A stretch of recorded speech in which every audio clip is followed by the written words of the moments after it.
Tonight's episode, The Endangered Species.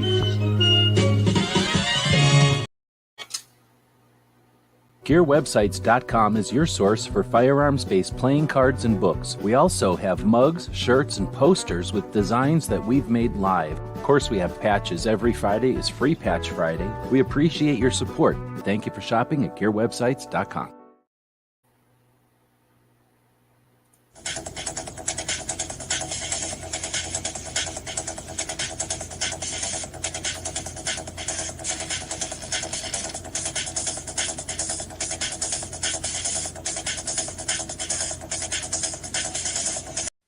It's 11:59 at Radio Free America, and this is Uncle Sam with music and the truth until dawn. Right now, I got a few words for some of our brothers and sisters in the occupied zone. The chair is against the wall. The chair is against the wall. John has a long mustache. John has a long mustache. It's 12 o'clock, Americans, another day closer to victory. And for all of you out there on or behind the lines, this is your song. Yeah, welcome everybody. Well, is the right thing on? I think everything's working. Well, I'll let it this way in here. Welcome everybody to our daily gun show. Come live every weeknight at midnight Eastern, and we talk about guns and hang things over puppies that make them all scared. We talk about guns for an hour each week. Each day of the week, we have a different topic. We don't just go live for the heck of it to just chat about whatever grip angles or red dots people are interested in. Lots of other people do that. Instead, we've got some goals. We've been around for 1,400 episodes. That's sometime in the beginning of 2016. We started going live every single day. Part of that time, we went on the road. In fact, 60,000 miles for many years. Each year, we would go on the road. So checking out gun shops, museums, gun shows, industry events, things like that. Checking out our firearms community, our industry, and our culture, and sharing that through our websites and through social projects, and then of course through this podcast video stream thing that we call the Daily Gun Show. All right, so this is episode, it's going to tell me somewhere, I gotta go look it up, 1454. Went over to Five Guys and got paid $10 to eat at Five Guys today. Guess what? I don't like eating at Five Guys that much. It's not that I don't feel good. So now I'm drinking a bunch of water to get all the Five Guys through me.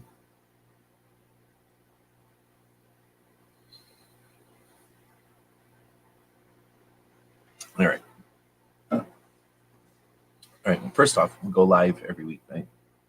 So we want to say thanks to the people that are showing up live tonight. We're incredibly late because of corking. Let's take a moment and talk about corking. Let's say that this puppy lived right here. Every single night, this was this puppy's time slot. Everybody knew this is where they would meet this puppy. But then somebody decided, this puppy isn't here yet, so I'm just going to sit here instead. And then you came here and you found a big lemon or a big box of Band-Aids or something. You came here looking for a nice little puppy, but you find a lemon or a box of Band-Aids or something. That's essentially what corking is. So you're looking for a puppy, looking to have a good time, something you're looking forward to. Somebody replaces it with lemons or a box of Band-Aids. Maybe the Band-Aids have lemon juice on them, so when you use the Band-Aid, it hurts. I'm just saying, we don't know what they do in the mornings or in the early evenings. So we appreciate the people that are joining us live and being here for us when we had to start late because of the corking. Innocently victims of the corking. This puppy was wide awake doing tricks at this regularly scheduled time. I have him incredibly trained to do incredibly interesting things right at the start of the show. But because of the corking, the puppy's now exhausted, and all you get to watch is the puppy laying here instead of doing all these amazing tricks. You can do some really complicated math. He has some really interesting ideas on ways to improve the causes of violence instead of attacking just one tool like a lot of lazy exploiters would do. But I guess he's too tired after having performed all those tricks earlier in the day. But because of the corking, it wasn't on video, and I apologize. All right, so let's get into the topic for tonight's show, which is the 2017 Gun Show Loophole Tour. we're going to share screens here. So I'm going to, I'm not even sharing screens at all right now. So first we're going to share some screen. Oh, come on. We're going to share some screens. We're going to turn on the screen sharing event here. There we go. And then we will cram the puppy up underneath the screen sharing so you can monitor the puppy. He is, in fact, going to fall asleep. He's a very stubborn puppy. So he's asleep. Now he woke up a little bit, but he is asleep. However, he sleeps standing up next to me here and refuses to admit that he's actually sleeping. So we'll leave a puppy cam on. You can watch him. He gets very, very cute when he falls over. As you can see, he's now going back to his stubborn, I'm standing up, but I'm also asleep. Oh, wait, no, there we go. Update on the puppy. He gave in, and now he's laying down. He'll look like a lot like a potato for the rest of the show, but he is, in fact, a puppy. So there you go. We'll now leave this at the bottom of the screen for what we call the puppy monitor.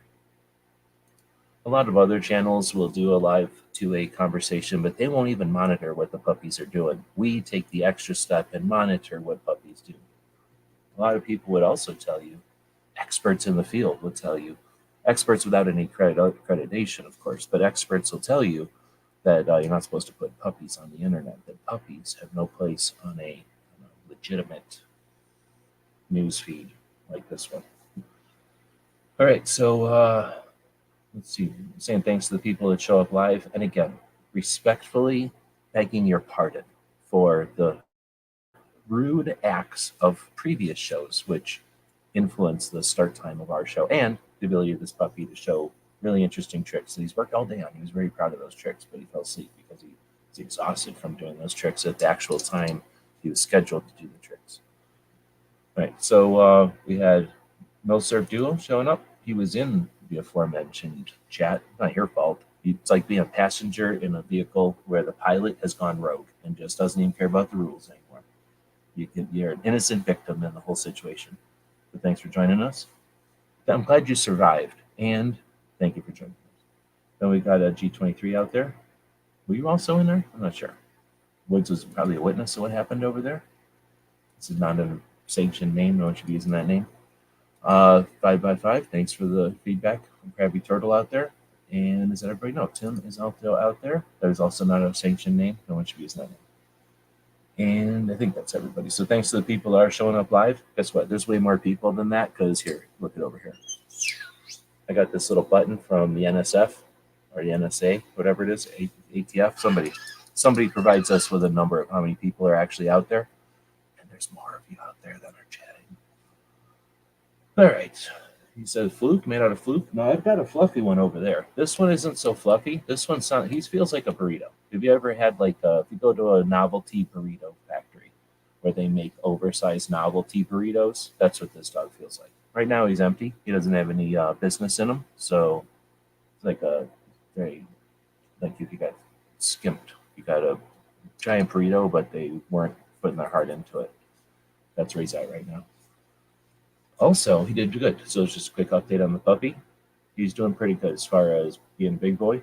He is getting more of a routine. So now it's been, I can't even remember the last time he did any kind of business inside that should have been going on outside. Let's just put it that way. So he should be very proud of himself. Everybody that's rooting for the puppy, he's getting to be a real big boy. So what we do is make plans to go somewhere, and then we go walk around for a while. That's when he does his business, and then we go do those things, and he does it completely business-free. He's getting to be a very big boy, so he's being pretty good. So anyway, he's super proud of himself for having an adventure today. Again, we went and got paid to eat Five Guys. So if you're out there, one of the people eating Five Guys on your own money, you don't have to. You can get paid $10 to eat Five Guys, which I did. And today I got a milkshake, and which is why I'm drinking some water right now. All right, so now we're getting back to it. So we're going to take a look at the screen here. We're going to cram over everybody who's watching over to the left there. Get rid of Tim's comment. And, okay, so now this portion of the screen is where we're going to be paying attention to. And what we're going to do is, why don't we just open up this video? This portion of the screen. Look at the description of this video. Why don't we just click on this link right here? I'll pause the video so we don't have to hear me saying stuff over again. So GunShowLoopholeTour.com is the website where we put the adventures from our travels, our Gun Show Loophole Tour. Let's see, we call it the Gun Show Loophole Tour because we're taking back the Gun Show Loophole, which is bullshit. Right now, y'all are dealing with the bump stocks. No, not the bump stocks, the braces being marginalized. So there's a thing called an Overton window, and it's actually been spelled out recently how they push agendas towards the Overton window, or how they move the Overton window according to their plans. And what happens is they decide that something is too much, too many rounds, too fast, too interesting looking, whatever it happens to be. And then they apply pressure and they change the opinions of it. So what we're trying to do, and the Gun Show Loophole was one of those. They created a bunch of crazy laws, and then when those crazy laws weren't as effective as they lied about they would be, they needed to divert and distract from the case that their stupid laws were in fact causing more problems than they actually were designed to fix. So what they'll do is take a look at something, and they found individual sales was something that they could use, a vector, a catalyst, something that they could use as a little pebble to twist a large rock upon or a large stone upon. A little fulcrum, a little pivot. So when they use the Gun Show Loophole as a way to confuse what gun shows are, to confuse what sales are, then they sit back and giggle and they win, because they've made the conversation a quest for awareness as opposed to a quest for accuracy. Or maybe it's a quest for accuracy over a quest for results. And in other words, they come in, say something stupid. We say, here's the dynamic. They'll come in, the anti-rights people will say something stupid, wrong, or just say in a weird way, and then we'll correct them. And then the conversation's over. Sometimes they'll argue about the correction, right? And then the conversation's over. We say, we've accomplished something. They say, they've distracted us. Everybody's happy, except we shouldn't be, because all they've done is taken away. We've said, you shouldn't. And they said, why? And then we've explained it to them, and then they said, walked away. So nothing's changed. They just come in and they take these cuts. They take these slashes. The Gun Show Loophole was one of those. I think at some point in 2016, 17, I got sick of that dynamic, and nobody on our side was taking back Gun Show Loophole. So I decided to do that. So I bought GunShowLoopholeTour.com and started to call the tour the Gun Show Loophole Tour, because we were going to gun shows. I'm a big fan of gun shows, and it just bothers me to no end, the whole Gun Show Loophole marginalization. And the reason I'm able to get away from it is because a bunch of people on our site don't appreciate gun shows. They don't really like gun shows, and they were just as happy to see gun shows leave because they didn't care. It's not my show. I don't care. I don't go to it, so I don't care. And that was frustrating, because that's the same thing with revolvers, and that's the same thing with shotguns and hunting rifles and AR-15s and high-capacity magazines and hollow point bullets and every other compromise that we've made, either as a national or state level, local level. So we called it the Gun Show Loophole Tour, and we bought the website, and as we do, because we've got a lot of websites. And this way we're able to document, archive, and just leave a record of what we do. Also lets people that are interested in participating or being aware of what we're doing, or go back and check it out, a place to do that instead of having to find it in a million different sources. So let's take a quick second and talk to content creators, people that are creating content out there.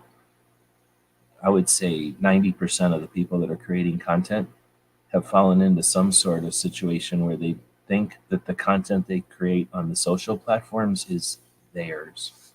I'm putting up my quote signs. They think that the posts that they put on YouTube or Instagram are theirs, and it's their content. You put it there and you may own it, but all they have to do is knock your channel down, and now you're not there anymore, right? So it can be theirs all you want until it isn't there anymore. Websites are a lot harder for them to decide you shouldn't have it because it's yours and you put it there and it's on your place and they can't do nothing about it. So big fan of websites, big fan of archiving your content on your property, right, on your place. Now, if you don't have a website, if you're not familiar with them, check out 2A web hosting. It's guntube.org. Mike, the guy that created guntube.org, has 2A web hosting, a fairly inexpensive and easy way to get your websites built and hosted. Jacob's asking if I got the package. Yeah, we did that live the other day. I thought you were there. Sorry. So we opened it up live the other day. But thanks for sending those in. I did get it. Thanks. Yep. I don't really give people a place to gather, but I appreciate it. Thanks for that. G23. Let's see. So we're talking about the tour, why we did the tour, why we call it the Gun Show Loophole Tour. And I started the thing in 2016 calling it the Gun Show Loophole Tour. We started out with Bob there. We've talked about this in previous weeks. And Bob came down from Canada to Tucson. We drove into New Mexico and up to Albuquerque area and then further north into Colorado. Had a really good time doing that and decided, let's do this again for real. And Bob came back and then we attempted to do some other trips, but between Bob insisting on bringing a giant fifth wheel and his old truck and him wanting to bring even more, like a motorcycle and other stuff, Bob started getting grandiose in his scale, and unfortunately his fortunes and his fame didn't have any way to provide for all that. So he wasn't able to continue coming down, and then for other reasons, it's just expensive to come down with gas and everything from Canada to travel around. He can come down to hang out in one spot easier than he can to come down to travel. So for the Bob part of it, that part didn't last super long, but it was fun while it lasted. And Bob did come down to Tucson beyond that to be part of the show for sure, and then the tour to some extent. And Bob helped when I was on the road to host the show. So we had a co-host that was consistent with while I was driving around and having less consistency with being able to be at places for the show as the show started. I could get places half an hour late or 15 minutes late, and then Bob could start the show, and then I would show up kind of stuff. So that worked out pretty good. But the tour itself kind of started in 2016, and then I had decided there's no way I can do the tour in the cop car, as fun as it is driving around a cop car, without Bob's camper to camp in. The cop car requires a hotel room or campsites or something. You can't really camp or sleep in a cop car very easily at all, if it's still in a configuration of a cop car. I mean, you could gut it or something and turn it into something weird, but as a cop car, it wasn't working as a touring vehicle.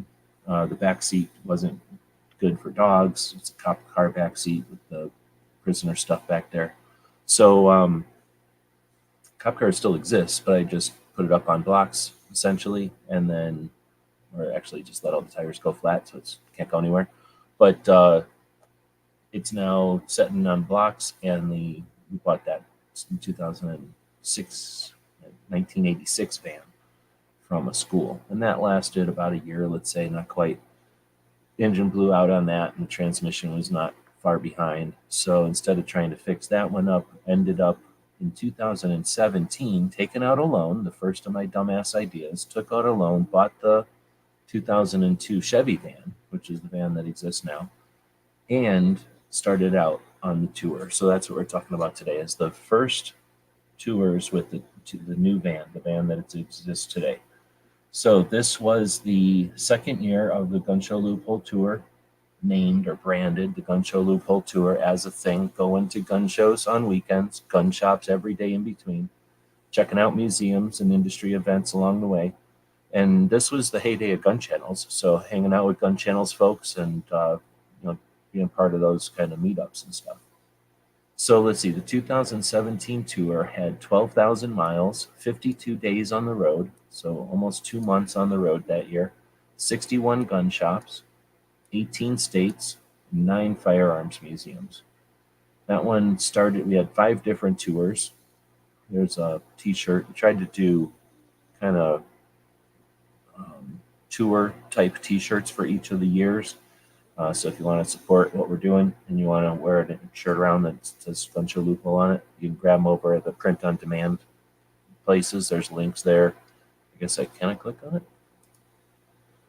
Oh, this was for some sort of fundraising thing, I guess we did back then. I don't remember doing that, but it says campaign has ended.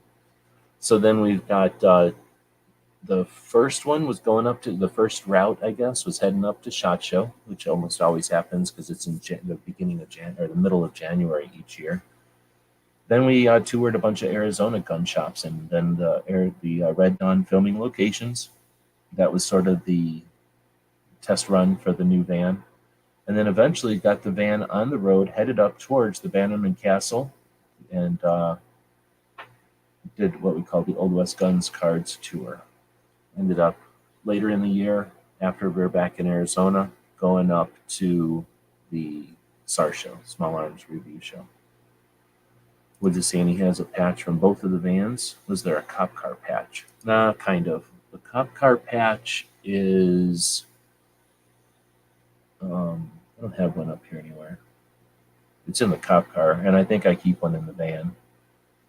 The cop car patch is one I sewed. It's only about that big, and it's just the cop car. So you know how the Arizona sun is? Imagine the Arizona sun. This is the Arizona patch. Imagine that was a cop car, and it was round. So it's sort of like the Arizona background with the Arizona flag background, but with the cop car. And it was when I knew how to work the machine and make patches. It's just that I only made one with the robot. I never had them made. Putting the cop car together is something I'll probably do when I get old or super rich. But I really like the idea of a cop car, and I would probably be using it more if I could afford hotel rooms and if it had cruise control. It really sucks doing road trips with that thing without cruise control.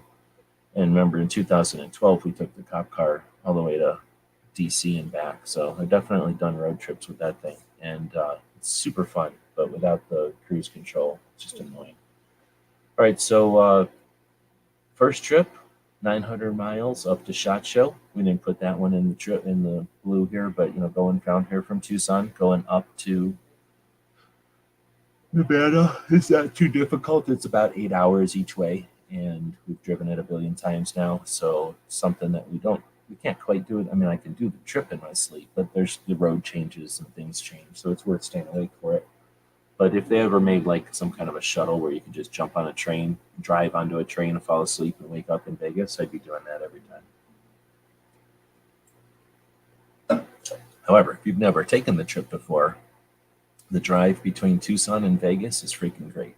The drive between Phoenix and Vegas is freaking great. The drive between Albuquerque and Vegas is okay. It's not as great as the one from Phoenix. And then I guess there's some places in California that might be interesting to drive to Vegas.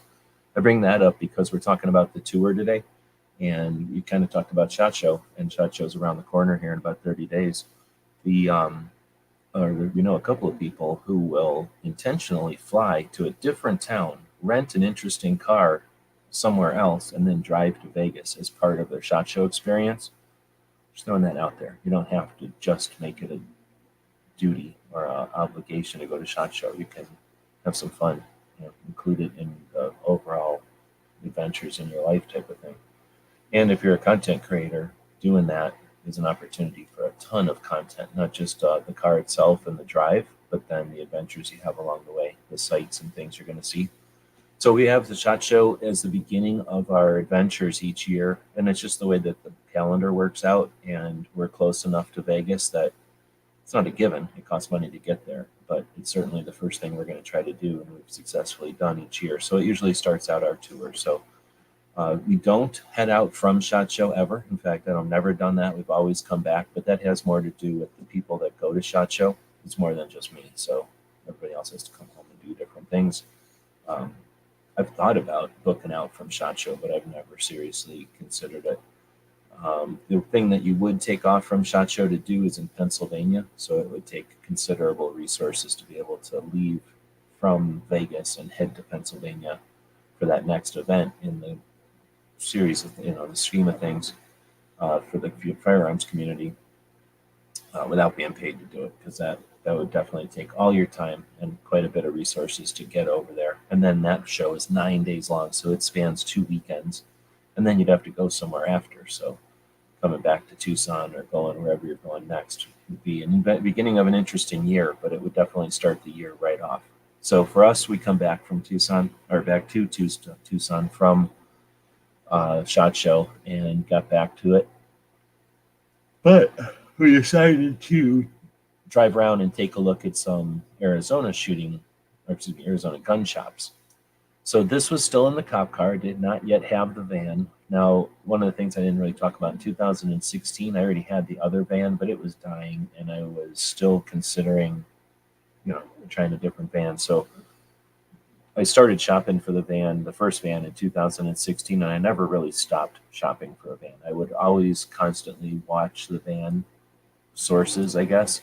There's lots of different sources for any vehicle you might be looking for. When I was looking for a van, I wanted a cargo van, and I wanted a prior fleet vehicle, something that had come from eventually the post office, but like a police department, maybe like a prison if it was the right kind of occupation or job there, the school if it was the right kind of thing.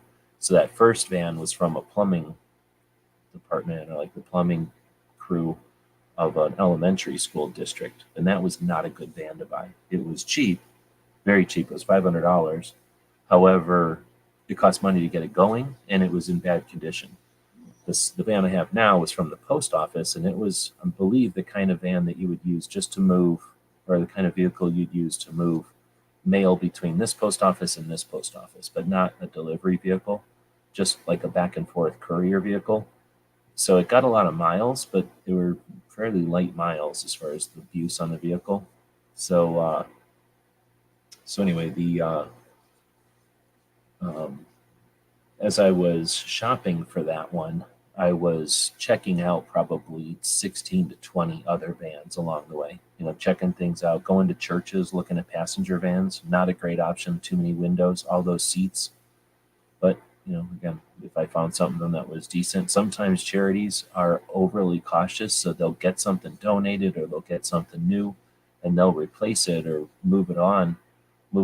pass it along way before its serviceable life is over. And that's just how gun shy they are with mechanics, or if they've got people in their organization that are comfortable evaluating mechanical stuff. So I did a lot of exploration on van purchasing through those years. So during that time, I was still deciding to purchase or not. Bob was down here, we were doing the show, and instead of just sitting around, and I did have the other van, I guess, we went around and did some tours. Now, Bob, I don't think ever got to see any of the vans working. So even though I had that other van, I had done that California tour while Bob wasn't here, and then it was just dead here. And Bob was kind of helping on this trip, if I remember everything right. This section after SHOT Show, Bob came back to Tucson. Or wait, did he come back to Tucson? I can't remember. But anyway, I think that's when we evaluated that the engine was just gone and that the transmission wasn't far behind, so it was going to need an overhaul or a new engine.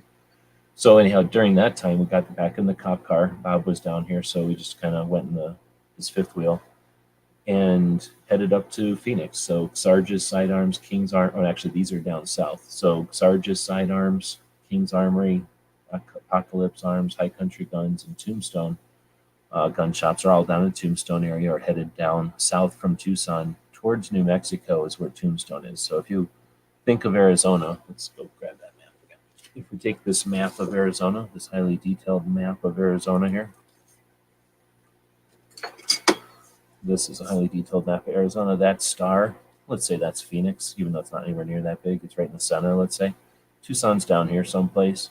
So if you go south from Tucson, you're going to hit Mexico. This giant line is the international border with Mexico. This line is the border with New Mexico, and that's the river between us and California. So if you go down here to Tucson, you go south, you're going to hit Mexico.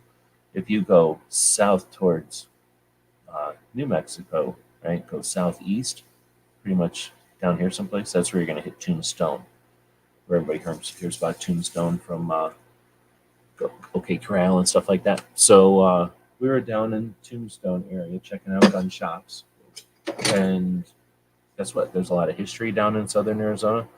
and there's a lot of mines and towns and stuff. So not lots, but there are gun shops down there, and that's what we were touring with Bob, and we were also checking out the lakes. We were kind of getting ready to do an Arizona podcast, talking about the geology, the wildlife, the lakes and trails and campgrounds of Arizona. Then, of course, the hunting and the fishing and the bird watching and the other natural resources that Arizona offers. So we went down to kind of prep for that and let Bob explore Arizona. Arizona's pretty awesome. Everybody thinks that Arizona is being deserts. New Mexico is the empty deserts, just sand and beach-looking deserts. For some reason, that's all in New Mexico. A little bit in California when you think of like what's that thing called? Whatever that one desert is in Arizona, in California. Arizona doesn't really have any of that. We have some of it over in Yuma, but for the most part, it's our desert is just like what you see in an old Western. It's just small bushes and what do they call those things? The sagebrushes, a lot of sagebrush growing, so bushes that are the size up to your knees, a lot of trees that are just taller than your head, scraggly creosote bushes and trees and stuff. So pretty green in Arizona. And then when it blooms, when all the cactuses are in bloom, it's very colorful, very green. And a lot of people just enjoy Arizona for its beauty like that. So Bob was enjoying its beauty. We also went to a bunch of shooting ranges. Those are all listed here. And then after a while, we figured out that I did get the other van. Now, let's see. Bob went back to Canada, I think, at that point. I ended up getting that other van. And now I'm thinking, I got to get on the road. I'm going nuts, got to get on the road. So I wanted to get on the road with that new van. However, lots of questions, right? Lots of question marks. So what I ended up doing is heading up into New Mexico again and then up to Colorado. Decided to check out the Red Dawn filming locations again, more of them, and then hang out in Colorado for a bit. Head up to Colorado since the New Mexico filming locations are, I think, 2 hours south of Colorado, and there's a gunsmithing school right on the border there of Colorado and New Mexico. I had been invited to it, so I used that as a destination. Now, this was before I knew about Dragon Man, or Dragon Man's like 2 hours north of that. I would have been at Dragon Man's. So in this trip, though, I had the new van, went up. This is all on Daily Gun Shows. So the Red Dawn filming locations at the high school, check. Red Dawn filming locations at Robert's dad's gas station, the one where they all stop and fill up for or refuel on their way out of town, check. The cliff where he yells Wolverines, finally found that one, check. Drove right past the gas station where they do the hidey holes, and she throws the lunch basket into the tank, or they throw her lunch basket into the tank, and then the hidey holes. I drove right past that one. Later, in a different year, I would find that one. We went to the country store. Okay, these are coming back from Arizona, or from Red Dawn filming locations in Colorado and stuff, or maybe going up there. I don't remember anymore. Kind of took an alternative route. Let's say there's 3 different ways to get up there. It's called one the Phoenix way, one the New Mexico way, and one the mountain way. I think I went up there the mountain way to see if the van could handle the mountains. And then checked out a couple of these gun shops that are more like outfitters. They're gun shops, but they're up in the mountains, and they're in little towns they're gun shops and hardware stores and surplus stores and outposts. They're kind of a bunch of stores in one, and then they include guns and all that. So some really cool stores, and check those out. Places that we go when we're going hunting, where everybody goes when we're going hunting up in that area. And then got up to New Mexico, checked out our friends at BMC again. Checked out, one time earlier, I guess the year before this, Bob and I had gone up to Albuquerque and met up for the first time with the BMC tactical crew. Was it the first time? At least the first time with Bob. And super nice group of people, and they've always helped us out with our projects and stuff. Been really cool, and like paying attention and aware of what we're doing. One of the reasons we're such big fans of gun shops is because gun shops are cool. So anyhow, BMC went up there, saw. Oh, I guess in this trip in 17, I kind of recapped or revisited a bunch of the shops that I had visited with Bob the year before, or maybe 2 years. I guess the year before. So it was kind of interesting seeing the same shops a year later after not living there. So just visiting. It was interesting, as you can imagine. Especially any shop is going to change over a year, but seeing or having to try to see all the changes of these different shops, it wasn't expected. I usually expect to see shops change very little, but something about 2017, those shops, some of them went out of business, some of them got much larger. Interesting. All right, so we did reviews of those, and of course, doing the daily show during that whole thing. Let's see, we didn't ever get to the gunsmithing school. Every time I go up there, they're just not in service, or they're not actually in class. So I have yet to have an actual tour of the place, but I've had lots of contact with them and conversations. I've met with them at SHOT Show. They set up at SHOT Show. I think I've seen them at some other places, the Trinidad College that's there in Colorado, but never actually. I've been even drove around the campus, so I know where the gunsmithing school is. I've just never actually been able to get there when they're there to let me in. So this was one of those times. And then we came back through the VLA. I don't know if people know about the Very Large Array in New Mexico, but it's pretty cool. If you're ever in the middle of nowhere coming south from Albuquerque, probably you got to be heading towards from Albuquerque to Phoenix or Albuquerque to Tucson. Otherwise, there's no point going there. I guess if you're just going south from Albuquerque, for some reason, I don't know who would go from Albuquerque to El Paso, but somebody might. If you ever did that, you might be able to go past the VLA. It would take you an hour or two out of your way each way, but maybe 4 hours out of your way altogether. But it's those giant radio telescopes that people have seen in movies before, and they're so giant that they're on railroad tracks. So each of the radio telescopes is the size of a giant building with a giant radar antenna on top of it. So they're giant buildings. They look like the things that the space shuttle goes into, but they've got radar stations on top of them, and they're on railroad tracks. The whole building is on a railroad track, and then these railroad tracks are like a big star in the desert. They just go like this, and when they're next to each other, they're huge. And when they spread out, they're like 17 miles apart, or 17 miles apart, or 37 miles apart from each other. They make a giant, very large array of radio telescopes. And they're on railroad tracks, so they can set them different. There's I don't know how many of them, dozens of them, so you can move them and stuff. So, I've driven past there probably a dozen times. I've seen them moving. I've seen them. I haven't ever seen them all the way out. I don't think, because you'd never see them when they're all the way out. They'd be too far apart from each other. But I have seen them all together when it's shut down, and I've seen them, kind of in the process. So I've seen them apart from each other, but super neat. And then one time. Couple of times now we've stopped there and walked around. There's a museum there. There's people there, but you can imagine they're super bored because it's in the middle of nowhere. So usually if you stop, they're interested in shutting off whatever they're doing and talk to you for a while. You can camp there. If you turn off all your stuff, you have to turn off all your electronics and stuff. It's kind of neat. I've stopped there before and camped. So anyway, the Very Large Array, I think that was the time we camped there. It was the first time I actually camped there. It just worked out that on the way home, I think I stopped by there and went radio silent, which was kind of weird for being an internet thing and doing the tour and everything, to go radio silent for a little while at the Very Large Array. It's part of a neat part of the trip in the new van. Let's see, that was with Oro back then, so the Doberman. And then we include some closed gun shops, because as I'm driving around, I might know a gun shop or two that are worth checking out, or somebody might say, hey, this is a gun shop that's worth going to.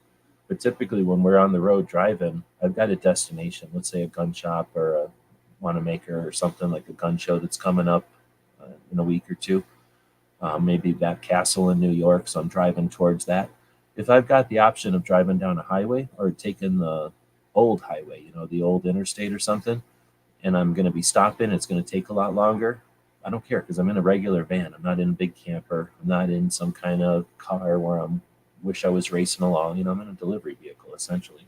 So driving the side roads or the old interstates is pretty neat, because you see different signs. So the signs are typically more local. They're like regional, local, as opposed to, hey, I'm an international or interstate driver and I need a place to just get gas and that's it. So the signs on the highway or the big highways aren't really gun shops or anything. You get to the interstates, the small interstates, all of a sudden you start seeing signs for stuff that people care about. So the gun shop signs start showing up. So that's a lot of fun. And I'll see gun shop signs and then I'll pull over and I'll check them out. Now, in New Mexico, more than other places that I can remember, but it's also because I live next to New Mexico, there are a lot of those signs. You follow them, you get to wherever they tell you to go, and that gun shop's been closed for a couple of months or a year, back in 2017 at least. So we had a lot of swell. We had a lot of bloat in the industry, in the community, when the different shortages and different infringements were threatened on us. The world we live in today, this environment of the anti-rights folks with ignorant or unaware frustration at firearms themselves instead of the factors that make up violence, that they get fixated on the firearm and they attack it.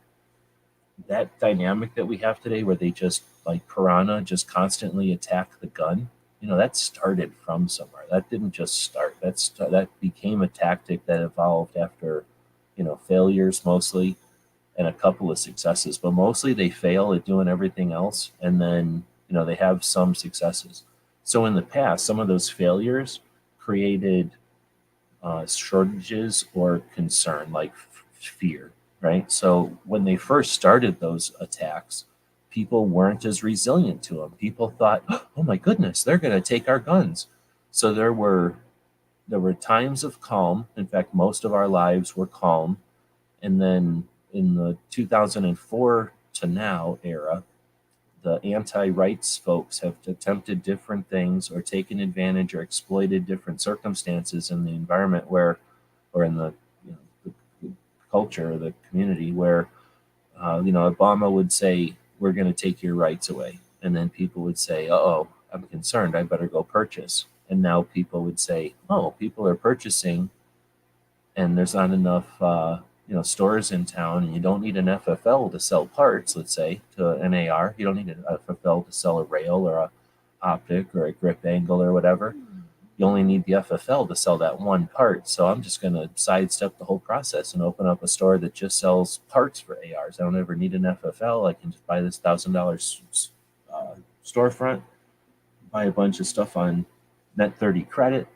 I'll sell most of it and pay off all of it and then be rolling. And then as soon as I figure out what my income source is, I just start buying more stuff. And then the least scrupulous of them would make contacts with those manufacturers and say, what's the stuff that's least popular? What's the stuff that you can't move? Sell me that." And then they would, put their marketing out there to sell those grip ankles and those red dots. So anyway, we saw a lot of bloat in the beginning of all that dynamic. And that bloat, those stores that were just going to sell holsters and CCW stuff way before constitutional carry, just at the beginning of the CCW wave, which nobody ever talks about anymore. But the CCW wave, which created a bunch of stores for holsters. Hey, I don't need to sell guns. I can just sell holsters. I can just sell flashlights. I can just sell tasers. I don't need to sell guns like a sucker. And you get a lot of bloat. So the result of all that bloat is, after there's a swell of gun shops, some gun shops and some gun accessory shops, is what happens is those shops go out of business because they were never in business. They were just taking advantage of the situation. And once the situation changes, their business model doesn't exist. All right, so that's what we've got, this closed gun shops segment in here because, I've always wanted, if I had a staff, if I had interns I could task to do stuff, one of the things that I've got a folder of somewhere is a folder of all the different closed gun shops that I've visited. Like I say, since I don't set these things up ahead of time and plan them and have some intern give me a map that's all prepared, I don't just go to gun shops that are waiting for me with open arms and like a big celebration. In fact, I do the opposite. What my dog looks like, but nobody knows what I look like when I go into a gun shop. I can go into a gun shop and I can check it out and they don't know I'm there and I don't have to make an announcement. So go into these shops didn't need any kind of prior whatever. I would just walk into a shop. Those 200 gun shops that I went to, I just went in unannounced and said, "Hey, this is cool. Do you mind if I take pictures of your shop?" I had one shop in New York say no. I had one shop in New Mexico say no. I had one shop in, I can't remember anymore, somewhere like Indiana or someplace, I think, say no out of 200 gun shops, like those three or something like that. Most of the time, gun shops are like, yeah, sure, what's it about? I tell them, well, I drive around looking at gun shops, and they go, oh, snap, that's pretty cool.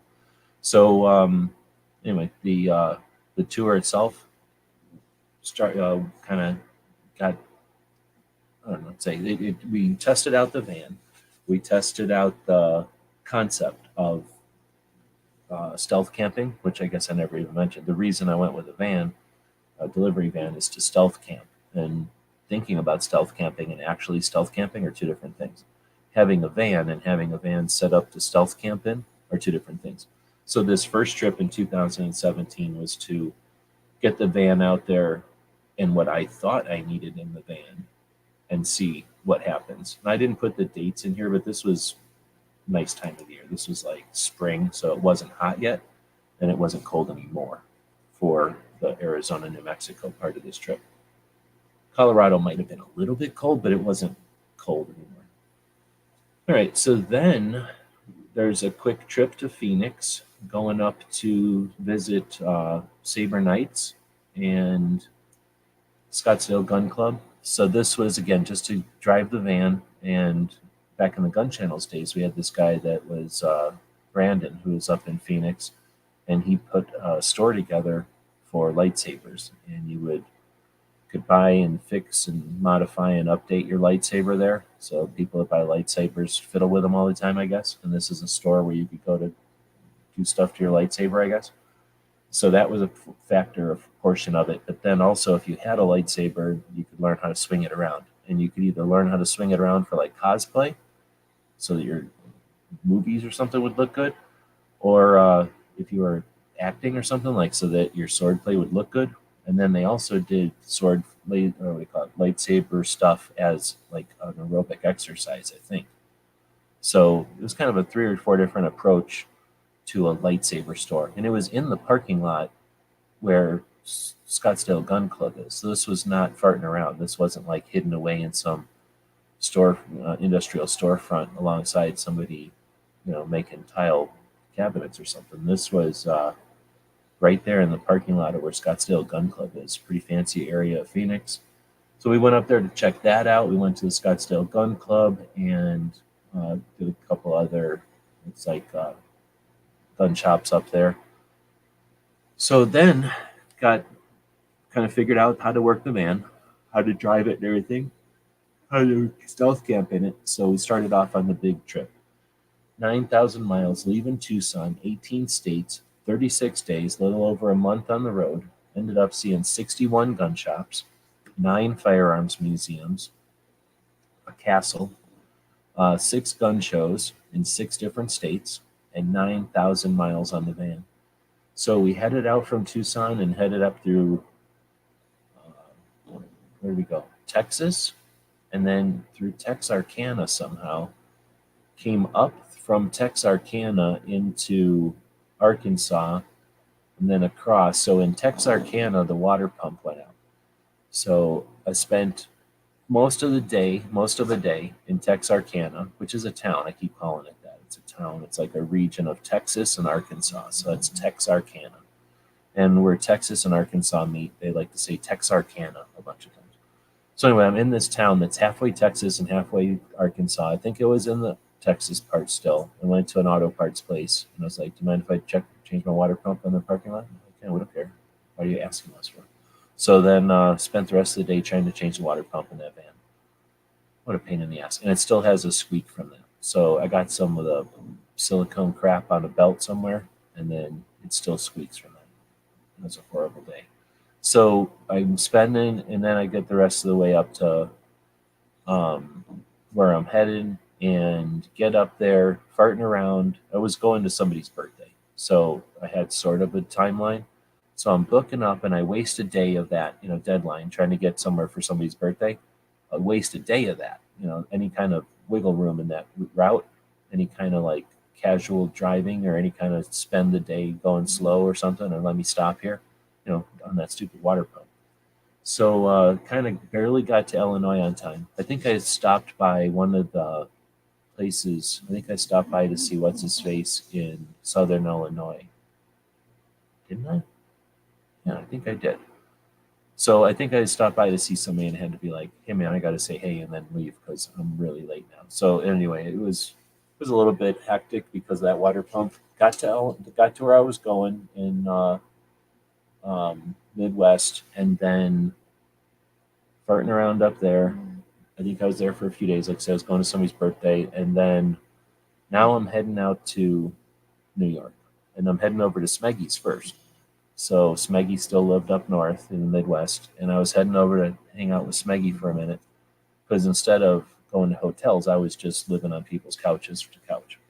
So even though I had the van, I was appreciating, a shower. Did I have the gym membership yet? I think I did, but I was still getting accustomed to the gym membership for showers and that kind of stuff.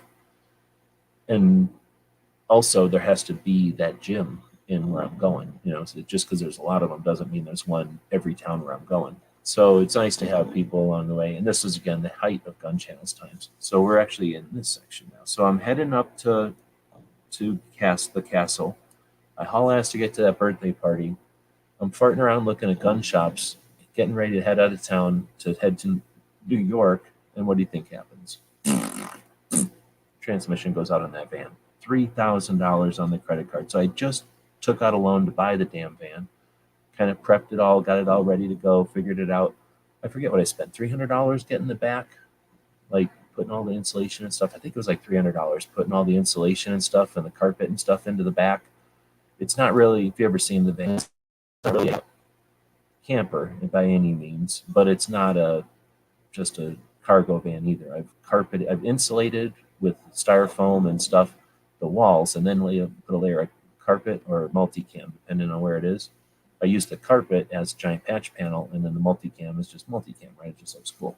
So it keeps the back semi-decent temperature-wise, but it's just a cargo van. There's nothing back there really. So that way I can transport, I can haul stuff. I mean, I can easily put a bunch of dirt and stuff in the back, not just, I could put boxes of dirt in the back, boxes of plants and garbage. It's not quite a van for hauling stuff around, but in other words, I can still haul stuff around if I need to. So it's a sparse, kind of barely modified back of the van. There's nothing fancy going on back there. So anyway, because of that, I'm still learning how to camp out of it and whatnot. Anyway, the transmission goes out, $3,000. So had a credit card to put it on there. The credit card's still maxed out, still dead. So I'm just paying off that thing every month. Anyhow, so then head out to the castle. Finally got to the castle. Now this is 2017, 5 years later, after trying to get to the castle for the first time in 2012.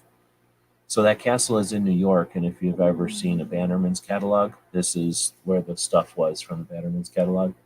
It couldn't have been better, except if they would have let me go anywhere I want. So you get to New York, which is a lot of fun because I hadn't been there before. So on this tour, did we get to California? I guess not. But we definitely got to a couple of states where you can't have guns in them, New York being one of them. So that was a whole adventure in itself. I did have guns, and I was going to be driving into New York, and I didn't want to deal with any of that. So I ended up chatting with a gun shop in Pennsylvania, leaving my guns in Pennsylvania to be cleaned at the gun shop, which is perfectly legal and legitimate, and then headed off into New York while the gun shop had my guns. That was nice. I had no... I was like completely comfortable with what was happening with the guns. They were secure, they were in good hands, and then I could go do my thing at the castle. Castle was awesome. You park, you get on a boat, the boat takes you across to the island, and then they let you off the island and they just let you walk around. It couldn't have been better. It is so awesome. You get to just walk around, hang out, talk to the different people. So they have different places on the island where people know what they're doing are standing there, and you can go, "Hey, what's up?" And they'll tell you a story or something. They'll tell you something you might want to know. So I would just walk around to stand next to these people and then either ask them something or just wait for other people to come up and ask them stuff and then listen or film it. It was awesome. So really, really enjoyed seeing the castle finally. The walls have fallen down and it's destroyed and it's fallen apart, but at least I've been there. At least I've seen it, got to see the scale and the size of it and where it is. And I can say I've been to New York before. A bunch of people are too scared to go to New York, and I'm not going to let some stupid bullshit laws. I mean, I had to comply with their stupid laws, but at least I was able to stand in New York, which I wasn't. It took me 5 years to even finalize that one. So it was pretty fun.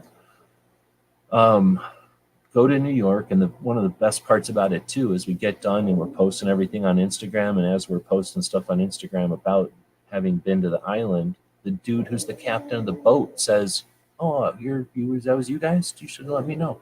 So now I know that the captain of the boat follows the channel and knows who we are. So, it's probably, well, anyway, hopefully going back to the castle at some point. Now that I got the drone, that'd be freaking awesome. Plus, I know a new thing that I'm learning, so really, really, really looking forward to getting back to the castle. So that'll be on the itinerary for future travels again. So let's see. On that 9,000-mile adventure, we hit 18 states. We were on the road for 36 days. Saw 61 gun shops and 9 firearms museums, 6 gun shows in 6 different states, and then 9,000 miles. So after the New York adventure, I headed south into Philadelphia, hooked up with Moon Food, and dropped off some ammo cans or something to him for pictures. Then went into DC, hung out with Marco. Now I think did I go to Pink's on the way over to there? I don't think so. So I went to DC, hung out with Marco in DC for a while, and then left there, headed to Pink's place in Ohio. So you leave DC and you go to Monticello, I think, and then I went across West Virginia and up West Virginia past Gettysburg or something. So I was no, that was a different one. I went from DC straight up past Krabby Turtle, I think, and checked out some of the ranges in Maryland, and then went over to the ATF Technology Branch. So this is the tour in 17 where I went past the ATF Technology Branch, and we did a copy of this show, the Daily Gun Show, across the street from where all the 4473s are sitting in cargo containers. So my dog went over, and I tried to get him to pee on the ATF's cargo containers, but he couldn't pee. But we went over there and stood there getting video as if he was going to pee next to the cargo containers. So my dog has peed on a MiG, not this dog, Oro, the good one, the Doberman. He's peed on a freaking Russian MiG, and he could have peed on the ATF Technology Branch's 4473 archive. So pretty cool dog. Anyhow, so then went to Pink's place, hung out there. He helped us fix some stuff on the van. Thank you very much. And then left Pink's place and headed towards Tulsa. I think that's how it went. Went to the Tulsa Wanamaker show. And let's see, in 17, y'all have to remind me who all was at that one. It was a pretty big one, if I remember correctly. I don't think that was the biggest one ever, but that was one of the bigger ones. And then after Tulsa, I headed south into Texas, if I remember this one right, and went to the Gun Rights Policy Conference and AmCon. And this is the first AmCon I attended. So went to the Gun Rights Policy Conference in Dallas, and I was checking out different gun shops around Dallas, and that's when Adam Richardson was posting, here's the itinerary for the AmCon. And I was like, what the fuck is AmCon? So I just went over there that minute, like, what? And I was like on the other side of Dallas, and it was, I don't know, 8 in the morning or something, and he's telling me about some itinerary for AmCon that's going to be starting soon. So I was like, how do I get the Gun Rights Policy Conference hotel into my GPS fast? And then it took me 36 minutes to drive over there. And I got there, and I'm like, what's up with this thing? And they're like, oh, this is Second Amendment media. So I'm like, I'm going in then, all right? And they're like, did you sign up? I'm like, nope. And they're like, all right, I guess. So I just crashed it. And that's a whole nother topic. So that was the first AmCon. I crashed it. And then went to the Gun Rights Policy Conference, live streamed it, of course, except Rogue from the back. Nobody else was there. Wait, was anybody? Clover? No, Clover wasn't even there. This was nobody. Nobody was in Dallas that year. Was there? I'm trying to remember. I don't think anybody was in Dallas that year. And then booked back to Tucson. So that was I think then I went down to San Antonio. So that's after this one. After gun rights policy, I went down to Waco and then down to San Antonio, and then from San Antonio back over to Tucson. That's a shitty drive. Anybody driven from San Antonio to Tucson? That's not the funnest drive. It could be a very dangerous drive too. You have to drive through El Paso. All right, so that was 9,000 miles. That was pretty fun. Now that wasn't the end. Later on in the year, when it's a good year, I wrap up the year heading up to the SAR show in Phoenix. I couldn't afford to do it this year. There's probably more years that I can't afford to do it than I can. But in the 17 years that show's been going, the 22 years that show's been going on, I probably hit 14 of them or something maybe. So this is one of the years I missed, but that was the 17 tour. So that was a pretty big year for the tour. The new van, new bills, still suffering from some of those bills. And instead of learning from that and like doing financially smart things like paying off my bills, I got into more debt in 18 and 19 and 20 doing the patch batches, but whatever. It would probably be boring if it was. Rich people are probably boring. So the Gun Show Loophole tour killed my any ability to make money doing the channel or anything, and probably drove the channel into obscurity as far as like there's no way I'm using the YouTube recipes anymore, especially after stuff that I did before that, but 17 just secured it. In spite of that, in spite of not using the YouTube recipes, we were able to get out and accomplish this. So I don't do it by myself, and I'm not independently wealthy. I'm not doing it as some sort of retirement project. These are fundraising things. These are crowdfunding, crowdsourcing. These are people working together who'd like to see the thing accomplished, who'd like to be part of it, who get some kind of something from it that's worth it. And hopefully we're doing this with systems and projects and transparently enough that others can learn from it and come up with ways to do their projects and their adventures the same way. All right, so with that, that's, I guess, a recap. It's therapeutic for me to go back and remember all that. Nobody's really been asking any questions. G23 said he has a couple of the band patches also. Everybody else just said kind of, hey, GJ's just been saying stuff, and then Hillbilly Up is out there. So unless anybody's got anything, do say stuff or be part of the show, ask any questions or whatever, I guess we'll just keep moving.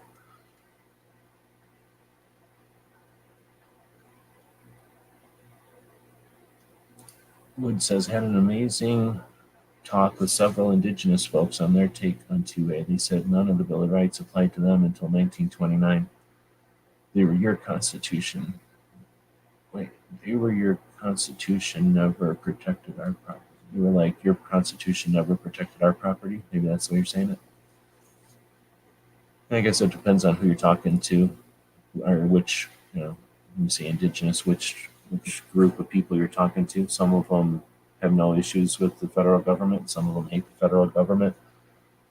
Lots of different situations. There's a lot of tribes, a lot of nations, and then a lot of, how to call it, like people's way that people would self-describe. Let's see.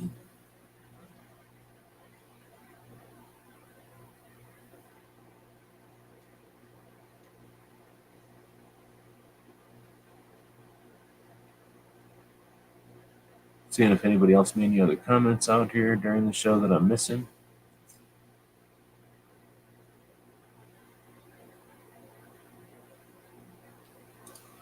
G23 is saying or asking, so what part of the trip do you wish you would have been able to spend more time at or with? In 17, the castle, I guess, is the first thing that comes to mind. But I like hanging out at the VLA. It's a lot of fun there, just in the middle of nowhere. It would be neat to go up into the mountains above the VLA and see. I don't know if that would be interesting or not, but I feel like it would be interesting. I've driven south from the VLA before, but not smart enough to stop and take pictures on the way going south from there. On the big trip,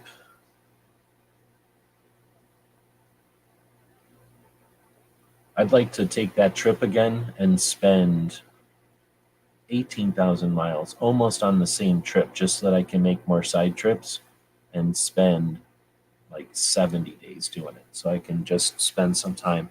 I definitely would like to take a drone to the castle and 3D map it. That would be the pinnacle of things to do. Otherwise, spending time in Tulsa is incredible. That year, I still didn't know about the what's it called? The what's the cult collection called? Willow Rock. I didn't know about that museum, and I still think Tulsa is going to be better when everybody starts going to Tulsa for like a 4-day weekend instead of a 2-day weekend, because Tulsa is a cool place to hang out and just get stuff done. I think I don't know if it was in 2017 or not, but I know one of the years, I don't know how close it got to actually happening, but I know it was at least in the discussion that we were going to try to rent a resort. Not a resort, but like a bunch of cabins, like a camp or something, where people, like a place where people would go for like a weekend retreat. Like we were going to try to rent all the cabins in a place like that or something. And that would have been neat to have like a whole group of people that each had their own semi-autonomous little places to hang out, but then also we're all in the same place so that we could hang out. That might be pretty neat. And to do something maybe mixed with what KD does with the train and learn, so that it could be a skill building and sharing type of thing along with the gun show coverage.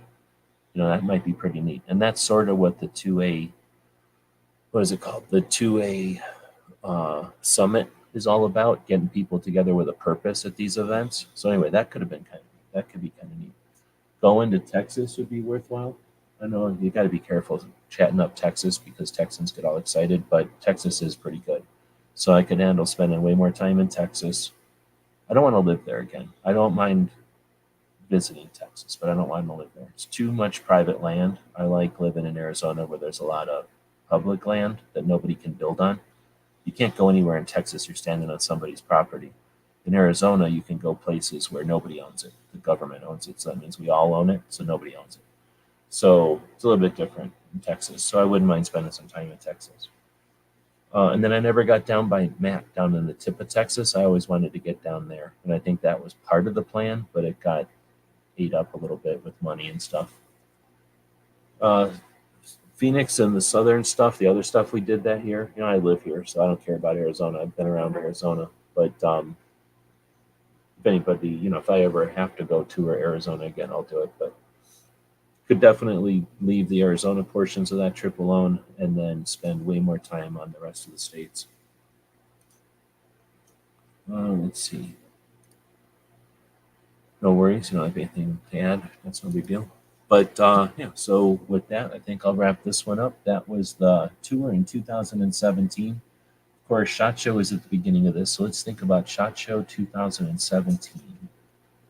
That would have been, I don't know who all's first years and who all's second years and who all's third years. I used to keep track of that kind of stuff. In fact, I might keep track of that kind of stuff over at Gun Show Guide, which is a different website that we use to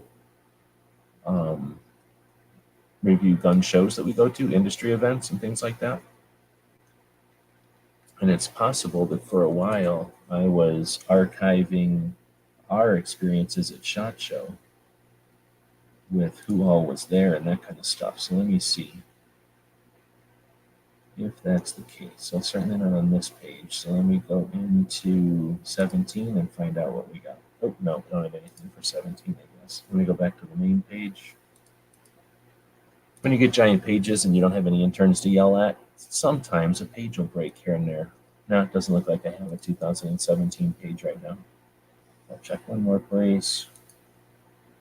Oh, we do have a 17. So I'll have to fix some links here, but here's what it looked like in 2017 at SHOT Show. So it was the 39th SHOT Show. It was the 17th through the 20th of January at the Sands. This was the Sharpie marker fight. So I bet you nobody here knows what the Sharpie marker fight was. So this is a picture of Bob shaking hands with what's his face from California. So, Gun Channels was 2013 to 2020. Gun Channels started in 2013 with a group of people that had known each other for years. So the 2013 version of Gun Channels is much different than the end version of Gun Channels. So Bob, I think, was around the whole time. Hosh was pre-Gun Channels, and then he hung around for a minute or two during Gun Channels, and then he would kind of show up every once in a while when he wanted to sell something or do something, so he would show up every once in a while.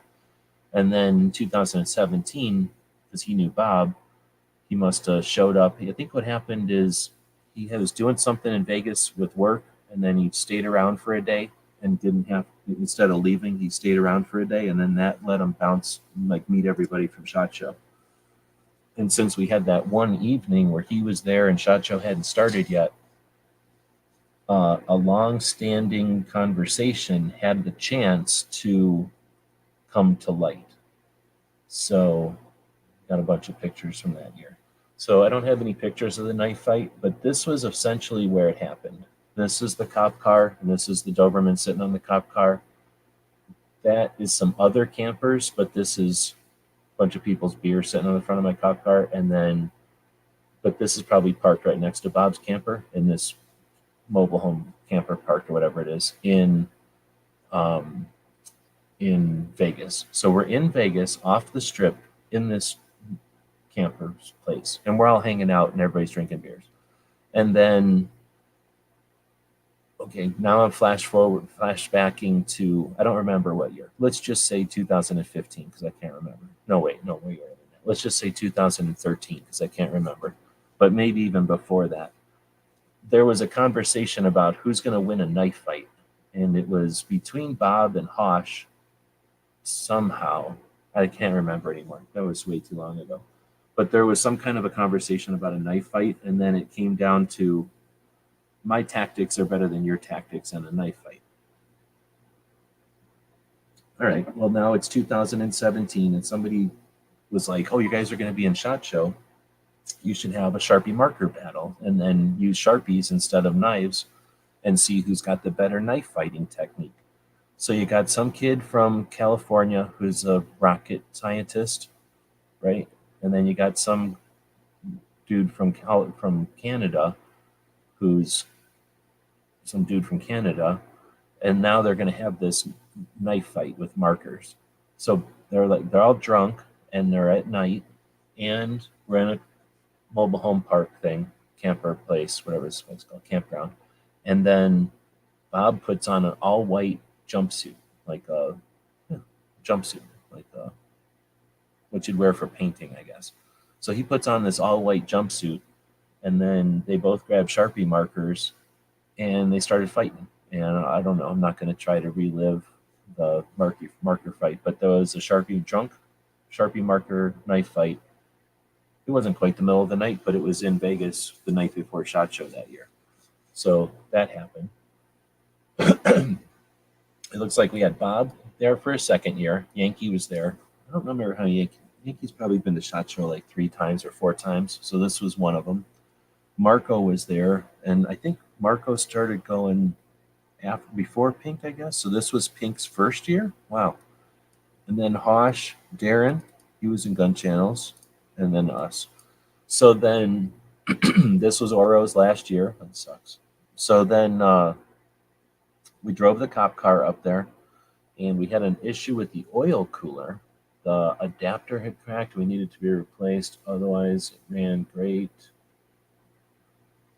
Oh, okay. So there's this thing that goes to the oil cooler that cools the oil in a cop car, and the little thing cracked on that, and I had to buy a replacement thing, and I think that was the concern. I don't like it when stuff breaks right before a trip, right? So here it is at the place getting the thing. There's the new van, but we didn't take it up there yet. We didn't have it yet. I don't know why that picture's in there. And then this was sushi somewhere. I'm trying to remember where we ate sushi at that one, if that buffet was still around. There's the cop car out in the middle of the desert looking awesome. That's what the patch is from, pretty much that picture. This is some kind of guns that we might. Oh, you know what this was? This is we went out to the desert. All right, I got opinions on stuff like red dots and grip angles, and it's not because I'm just old and I don't like stupid new crap. It's because I've been out and watched them harvest money from the people, from consumers. So I got invited to a place and I did a thing. I'm going to call it a private shoot. And when you go to a private shoot, you're not necessarily taking pictures, but your ears are open and you can learn a lot.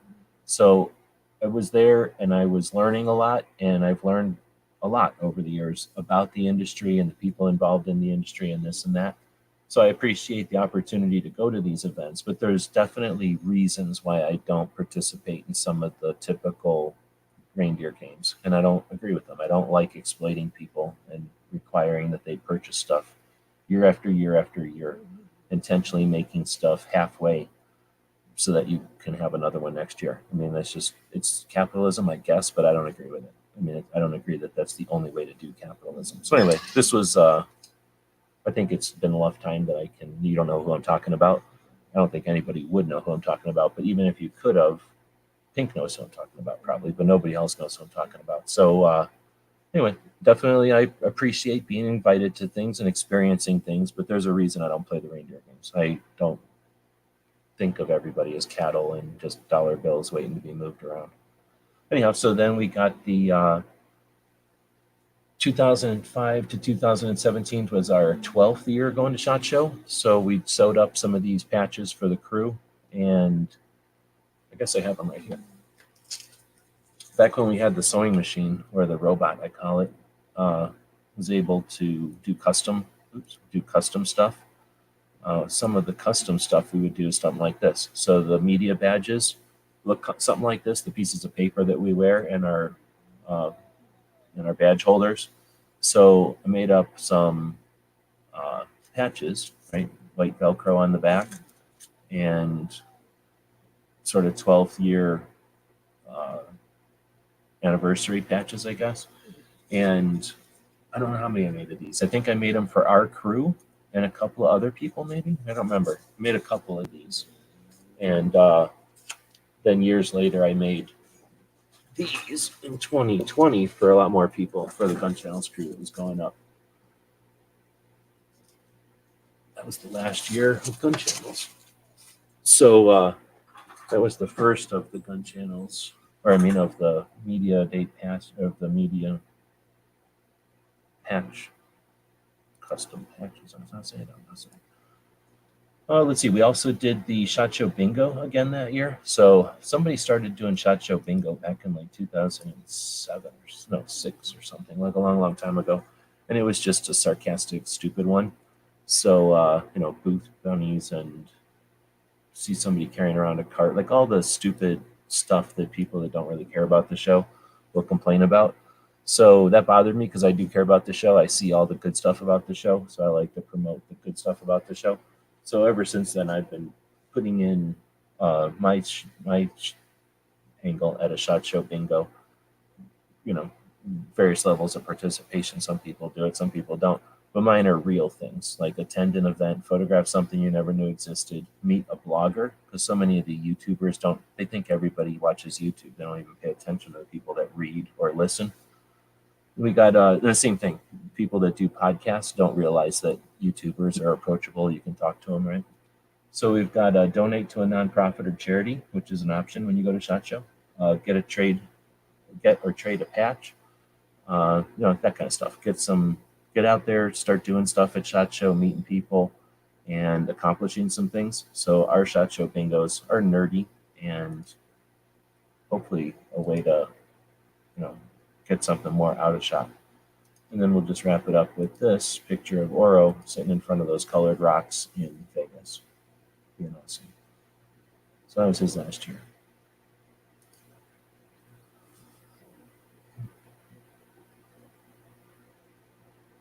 All right, so that was I'm going to drop that into the description of the video too, because I have to go check out the website and fix it so that some of these links will actually work. But this is SHOT Show in Florida. This is what SHOT Show Florida looked like. Anyhow, SHOT Show's been awesome, and that was a quick wrap up of the SHOT Show portion of the 2017 tour. I guess we're back here now, and I guess I don't need to be screen sharing. I'll flip back over to Puppy Cam. You can see the puppy has moved about 3 times, I think, during the show today. Oops. Go back to here and play this thing. How about this? All right. Let's see. Because they're just dropping a link to Hosh's thing. Ozzy survived another birthday. Well done.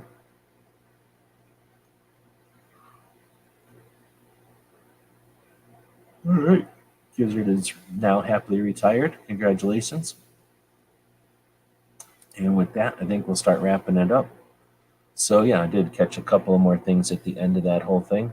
SHOT Show is a lot of fun. It can be, an interesting thing for your channel. It can be an interesting thing to learn, as an individual about the community and stuff. But it's certainly an opportunity to meet up with others and to have time with folks that you only get to meet online all the time or throughout the year.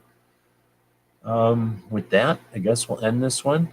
I've got a little 20-minute bonus at the end there. I can't think of anything else. I probably could if I sat here for a bit, but I don't have a bunch of time to plan these shows. So I appreciate the people that are okay with us winging them and offering an organic and authentic look back at our tours and, just on Thursdays, training and travels. Tomorrow, we'll be taking a look at what other people have thought about this week as far as our what the Second Amendment protects. It's been an interesting week, lots of developments. Thanks to G23 for hosting a long format view of the Oregon hearings. Today, Ghost went live while I was at work with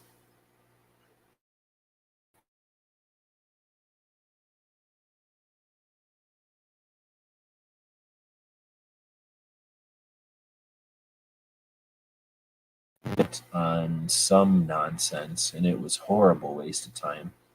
I did post one thought from it. I think I had a couple of 3 of them that I kind of came up with as I was listening to that, but it was a weird rerun / Twilight Zone version of some testimonials that happened last year, but at the national level.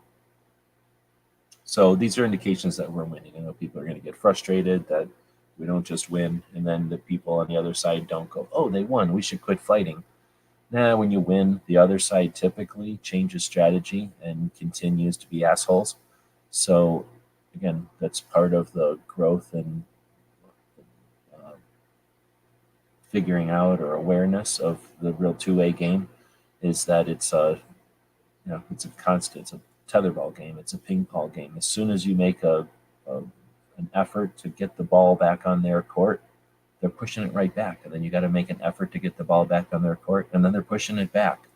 The way you end that is through education. So everything that we've been doing leads to more of the same. So education stops the other side from playing. It either educates them to where they don't feel the need to persecute your property anymore, or it takes them away from the focus that they've been on and requires them to come at a different angle. And that's what we're seeing is different angles and the abandonment of their previous positions. I see that as it was a win.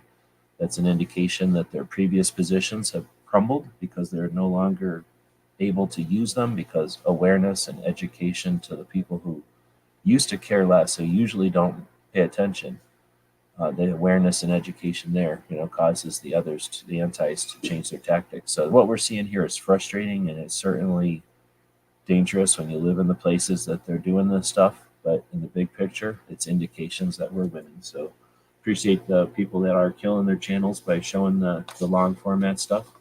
While they were doing that this week, nobody wants to look at a puppy. What you do want to look at is a calendar. So I finished the calendar. I think I got everything in here. So it's got, the artwork and stuff is modular. I can put in whatever artwork I want. We've got the highlights for the month up at the top fold here. We've got the months laid out with interesting elements, pieces of history, significant events that are happening throughout the year. So you can use this to be aware of important anniversaries, to help plan, to know when the important events are going to take place.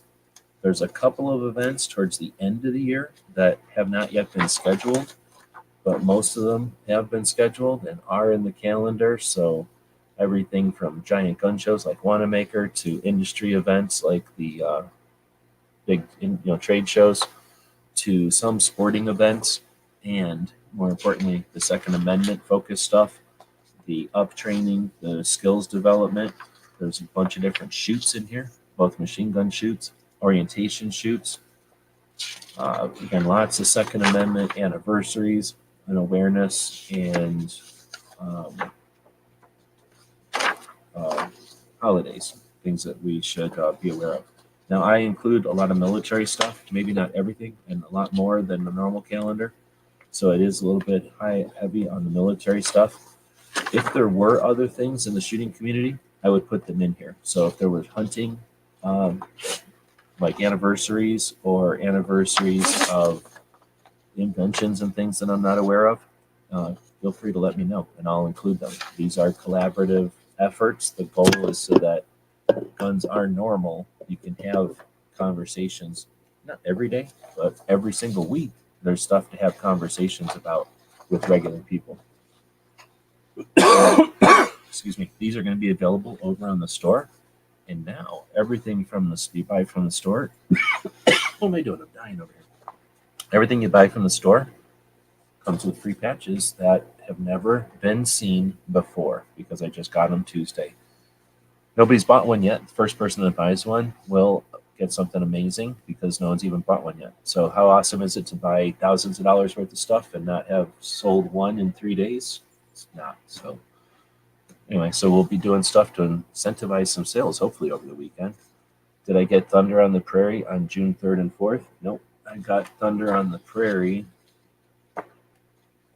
as not even on here because nobody gave me a logo for Thunder on the Prairie or anything other than it was going to be in June. So now you told me it was on June 3rd and 4th. I know that it's on the same weekend as Blade Show, and there should be plenty of room to add it there. Now, what I don't have is a logo. So does anybody know what logo they use for Thunder on the Prairie? But anyway, yeah, definitely let me know what events should be on there or that I might be missing. And then if you can, link me to them. That'll make it easier. Otherwise, the calendars, as soon as I'm done here, I drink enough coffee here. I'll be posting the calendar, the new 2023 calendar over on the Gear website store. If you're so inclined to purchase something from our stores, that'd be awesome. We may not be here, but we might, and then on, we're able to do it. Thanks for your time. Thanks for your efforts, and we'll be back to pick you up later. GearWebsites.com is your source for firearms-based playing cards and books. We also have mugs, shirts, and posters with designs that we've made live. Of course, we have patches. Every Friday is Free Patch Friday. We appreciate your support. Thank you for shopping at GearWebsites.com. Tonight's episode, Triangle of Terror.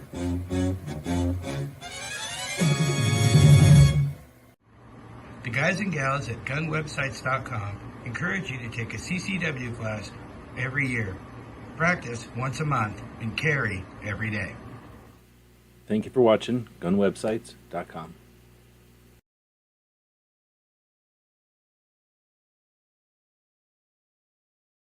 Oops, that last one should say, have a great week. Thank you for joining in.